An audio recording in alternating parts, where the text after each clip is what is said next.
மக்களே வீட்டில் வந்து மாஞ்செடி வளர்ந்துருக்கு. இந்த வருஷம் மாங்காய் காப்பு வந்து கம்மியாக தான் காய்ச்சிருக்குது. நல்லா இருக்கும் இந்த மாம்பழம். அதே பழுத்ததோடனே தான் நாங்கள் பிடுங்குவோம். பிடுங்கெல்லாம் பழுக்கெல்லாம் வைக்க மாட்டோம். இது இன்னும் ஒரு 2 வாரத்தில் பழுத்துரும். இதெல்லாம் நல்லா விளைஞ்ச மாங்காக இதெல்லாம் பழுத்துரும்.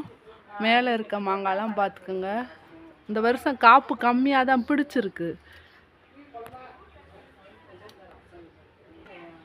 இதுல எல்லாம் அதிகமான காய்கள் இருக்கும். இந்த வாட்டி காய்கள் கம்மியாக தான் இருக்குது. இந்த வாட்டி வந்து மரத்தை வந்து பராமரிக்க விட்டுட்டோம். வெட்டி விட்டுருந்தோம்னா நல்லா தளைஞ்சு காயெல்லாம் நல்லா காய்ச்சிருக்கும். உரம்னு சொன்னால் நாங்கள் மா இலை விழுகுறதுலே உரம் போட்டுருவோம். என்னைய மாதிரி விவசாயிகளுக்கு உங்களோட ஒத்துழைப்பு தேவை. பிடிச்சிருந்தா லைக் பண்ணி சப்ஸ்கிரைப் பண்ணிக்கங்க. இதான் மாங்காவோட முழு அளவு பார்த்துக்கங்க. பிடிச்சிருந்தா சப்ஸ்கிரைப் பண்ணிக்கங்க. தென்னை மரம் இருக்குது.